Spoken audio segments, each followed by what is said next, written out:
(2022년 12월 20일) 이정훈입니다. 오늘은 중국의 비밀 정보 조직이 대한민국에도 있다라는 보도에 대해서 한번 분석을 해보기로 하겠습니다. 이 중국의 정보 조직이 대한민국에 있다는 주장은 꽤 오래전부터 있었습니다. 제가 아주 오랜 5년 전인가 썼죠. 박근혜 탄핵 촛불 시위를 할 때 한국에 그때는 아주 굉장히 많은 유학생들, 중국 학생들이 와 있었죠. 그들이 조직적으로 참여한 혐의가 있다라고 한 적이 있는데 그런 것들을 다시 한번 봐야 됩니다. 우선 언론 보도부터 살펴보겠습니다. 한 언론이 중국의 비밀 경찰서를 한국에 운영하고 있어서 이 사실을 우리 정부도 알았기 때문에 조사에 나서고 있다. 이런 보도를 했습니다. 이 보도는 외신에 의해서 나왔습니다. 최초의 이 중국 비밀 경찰서, 그러니까 정보 조직이 운영된다는 사실은 각 나라가 해외에 있는 자국민을 보호하기 위해서 경찰관을 그 나라에 있는 자기 대사관에 보내는 일은 많습니다. 경찰관이 해외 자국 대사관에 나와서 일할 때는 영사 타이틀로 나갑니다. 그래서 거기에서 자국 국민들을 보호하고 하는 일을 하는 건 정당합니다. 근데 그거와 별도로 다른 사람이 나가가지고 경찰, 자국민을 관리하는 경찰을 한다 그러면 그건 스파이 혐의입니다. 그렇게 내보내는 정보 요원을 정보 세계에서는 블랙이라 그러죠. 블랙. 그리고 정식으로 내가 외교관 타이틀을 갖고 나가면 그건 화이트라 그럽니다. 화이트. 근데 이 블랙 요원들을 파견하고 있다. 이게 드러나고 있는 겁니다. 근데 이 드러난 이 사실은요, 중국 언론에 의해서, 중국 언론이 아니라 중국 공안 당국에 의해서 처음 밝혀졌습니다. 2021년, 지금부터 1년 전이네요. 근데 사실은 2월이니까 거의 2년 전입니다. 2021년 2월 8일 중국 절강성이라고 있습니다. 절강성에 가면 여수, 우리 전남에 있는 여수하고 같은 한자입니다. 여수시 공항국이 자기네 사이트에다 이런 글을 올렸습니다. 중국 글인데 무슨 얘기인가 하면 네덜란드에서 중국 식당을 운영하는 아무개 씨가 그때 한창 코로나가 유행하고 있었죠. 이 코로나 때문에 중국으로 돌아갈 수 없게 됐다. 그런데 그는 운전면허증을 갖고 있는데 이 유효기간이 다 되고 있었다. 운전면허증이 없으면 이제 운전할 수가 없지 않습니까? 그래서 그러던 차에 그가 2020년 11월 22일입니다.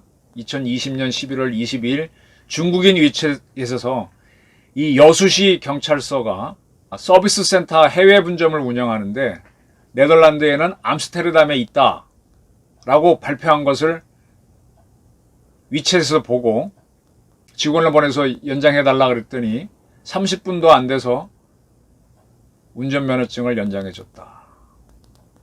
이런 거를 리주씨, 그러니까 여수씨, 중국 발음은 리수이 씨입니다. 리수이. 우리말로는 여수, 전남 여수랑 같은 한자입니다.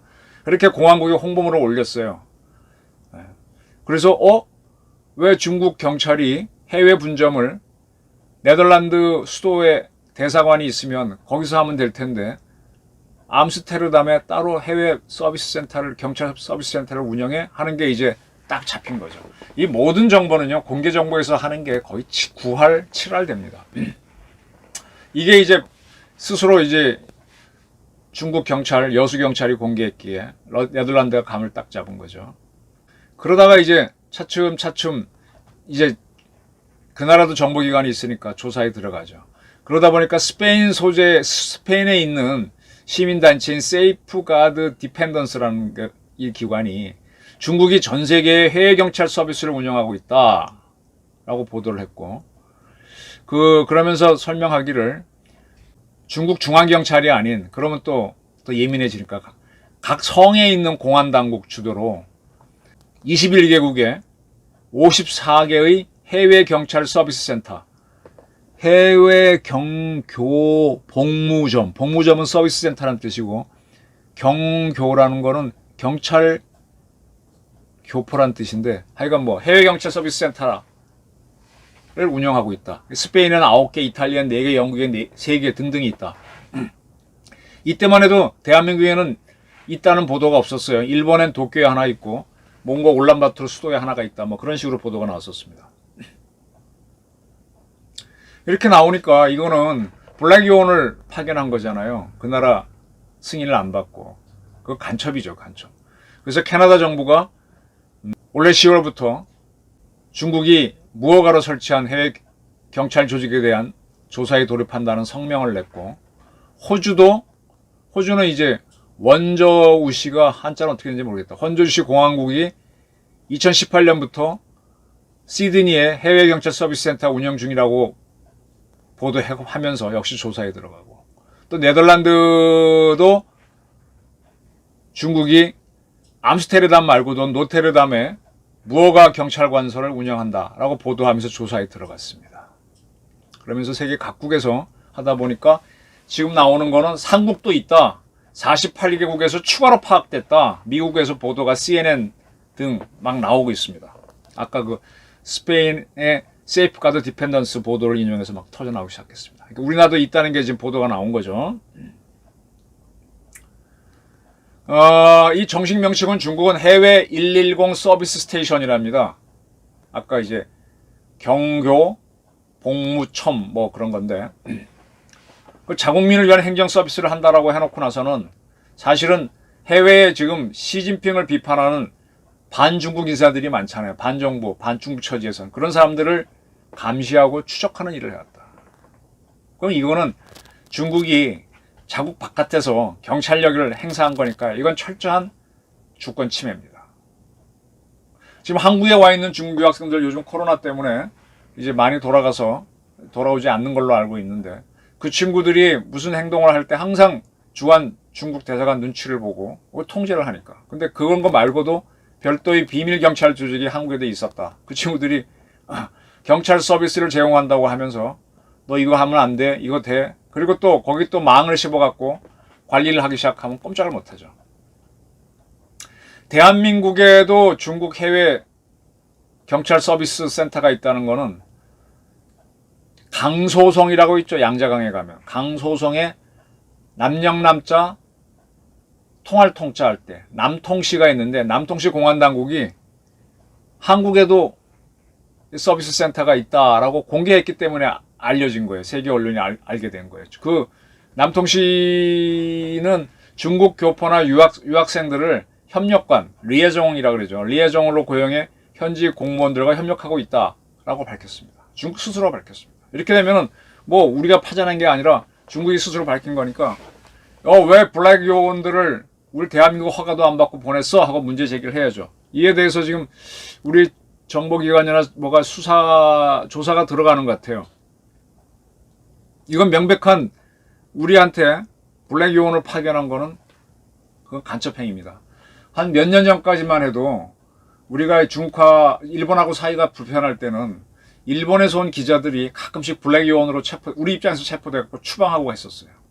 그 친구들은 이제 남북 관계가 궁금해하는 친구들이 많으니까 와가지고 한국의 작전 계획 같은 거를 뭐 지금은 방첩사령부지, 옛날에는 뭐 기무사, 보안사, 그쪽 친구들은 뭐 누구를 만나서 한 것들을 보안사나 기무사에서 체크해갖고 이제 잡아내고 해서, 기자들은 좀 억울하다, 당당한 취재였다고 하지만 쫓아내고 해서 반일 감정이 높을 땐 그랬는데, 그리고 우리가 굉장히 중국한테 많은 돈을 벌었잖아요.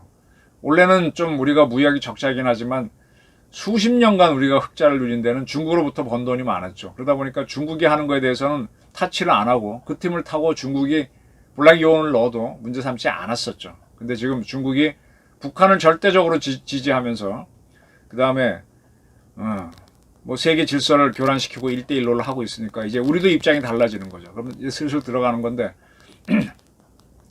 중국 요원들에 대한 블랙 요원에 대한 침투는 막아야죠. 제가 기자를 할 때 우리 신동아 기자도 한번 중국에 들어갔다가 중국 공안 당국에 걸려서 뭐 간첩죄까지는 아니지만 추방돼서 그 친구는 그 후에 기자를 그만뒀지만 두 번 다시 북한을 갈 수 없는 그런 처지가 됐었죠. 중국은 방어합니다. 근데 우리는 많이 열어주고 마음대로 하게 했었죠. 지금 중국이 우리나라에 침투해서 움직이는 조직 중에 아주 문제가 되는 게 공자학원이에요. 공자학원. 독일 대사관에 가보면 괴테 인스티튜트, 괴테 문화원이라 그래서 괴테가 독일이 자랑하는 최고의 문호잖아요. 그래서 괴테 문화원을 해갖고 자기네 문화를 전파하는 걸 합니다.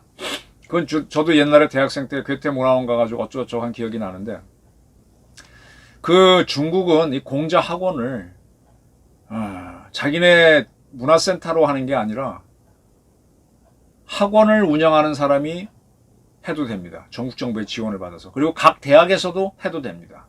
그래서 어떤 대학은 외국어 학당을 운영하는데 거기에 중국 문제로서 이제 공자 학원을 운영하죠. 그러면 이 중국어를 하시는 그 대학 교수님들은 상당히 중국에 지지하는 입장을 보입니다. 사실은 제가 이제 한반도 문제를 논의하기 위해서 많은 학자들과 이렇게 하는데, 제가 항상 느끼는 건데, 중국 관련 정치학자나 중국 관련 문학자들은 상당히 친중적이에요. 미국을 다루는 학자들은 반미를 필요하면 하고, 저도 필요하면 미국을 공격합니다. 근데 중국 관련은 뭔가 지원이 있는지 아주 그런 걸 자주 보이죠. 근데 문제는 중국이 전 세계 공자학원을 많이 만들었는데 아시아에서 최초로 만든 게 대한민국이었습니다. 그리고 한국은 아시아에서 가장 많고 세계에서 가장 많나? 23개 군데인가 있는 걸로 알고 있어요. 그 주요 대학에 거의 공자학원이 다 들어가 있고. 근데 이 공자학원에서 뭘 하느냐? 중국이 과거에는 공자는 봉건적이었다고 하면서 비판을 했었습니다. 공자는 농민을 청시했다. 그렇게 했던 사람들이 공자학원을 운영하면서 공자를 가르치지 않고 공자를 가는 게 아니라 중국 체제의 우월성을 선전하는 무대로 쓰고 있어요. 그런 교재들을 사용하고 있습니다. 여기에 대해서 공자학원에 참여하는 한국 교수들은 아니다 어쩌고 하지만 이게 세계적으로 문제가 되고 있어서 차츰 이제 그걸 조사를 하고 있고 밀어내고 있는 형국인데 아직 대한민국은 안 하고 있죠. 지금 대한민국에서 주요 정보들이 중국에 의해서 수집이 돼서 북한으로 넘어가는 걸 봐야 됩니다. 지금 북한이 개발하고 있는 방사포라든지 이런 첨단 무기는 대부분 중국에서 넘어간 겁니다. 저는 중국에서 개발하다 포기한 방사포 기술 300mm, 600mm는 전형적인 중국에서 넘어간 거고, 북한이 하는 잠수함도 원기술은 러시아 거지만 중국에 갔다가 중국에서 여러 가지 이유로 돈을 받고 흘려주거나 하면 북한이 만드는 겁니다. 이렇게 짝짝꿍으로 돌아가는데 우리는 우리 정보가 그 사람들이 여기 와서 중국을 선전하면서 여러 가지 루트로 정보를 모아서 보내잖아요. 사실은 외국으로 가는 팩스나 통신은 다 그 나라 정보기관에 감청을 하고 문제되면 잡아냅니다. 그래서 해외로 정보를 보낼 때 보게 되면은 자기 핸드폰, 자기 팩스, 자기 이메일을 안 쓰고 어디 PC방에 가서 보내거나 이런 데 가서 보내죠. 공중전화를 한다든지. 근데 그런 것들이 잡아내는데 중국으로 가는 거는 이상하게 안 잡아왔어요. 특히 문재인 정권에서는 철저하게 안 했습니다. 왜냐하면 누차례 말씀드렸지만 대한민국의 좌파들이 문재인 정권 시절에 어떻게 했는가 하면 그동안 이제 여러 가지 루트로 북한하고 통하는 길들이 있었잖아요. 임종석 같은 사람은 잘하는 거고. 왜냐하면 우리 언론사에서 받은 돈을 북한이 보내주는 그런 일을 했으니까. 이메일 주고받다가 그 다음에 이제 어디서 중국에서 만나자 그러면 만나고 와가지고 그래서 우리가 지원할 테니 하자 합작 사업하면 묘목 보내자 그러면 이쪽에 와서 묘목 한 그루당 원가는 1,000원도 안 하는 거를 5만 원씩 해갖고 국민들 5만 원 내면 1,000원 정도 주고 사가지고 그러면 49,000원 띄워 먹을 수 있죠. 그리고 북한이 준다고 가면 북한은 나무 심어갖고 언제 수확하겠어요. 그러니까 북한 운반비도 안 나오니까 싫다 그러면 한 100주 정도만 쉽게 말하는 겁니다. 가는 걸로 차량 사진 찍고 나머지 북한 돈 주고 그 자기도 띄워먹고 이게 지금 안부수 이재명 그다음에 이화영하고 같이 했던 경기도 이재명 지사 시절에 했던 바로 그런 사건들 아니에요. 그죠?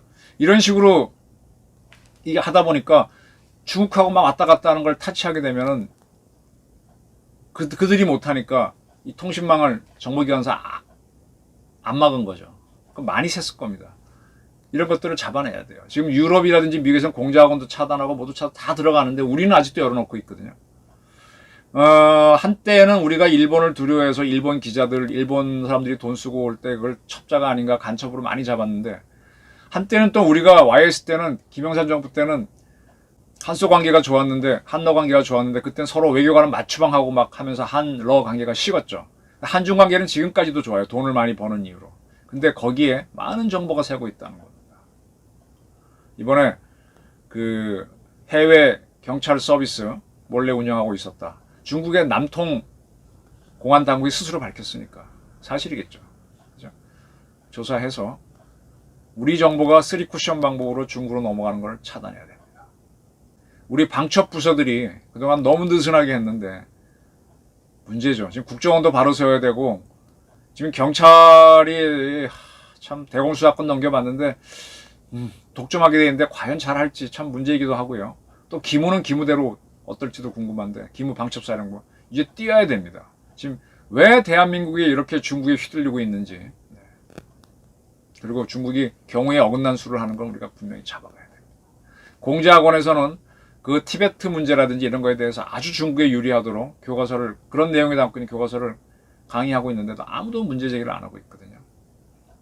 이제는 중국의 간첩 조직이 대한민국에 있지 않은가 눈을 부릅뜨고 살펴봐야 한다고 저는 봅니다. 네, 경청해 주셔서 감사합니다.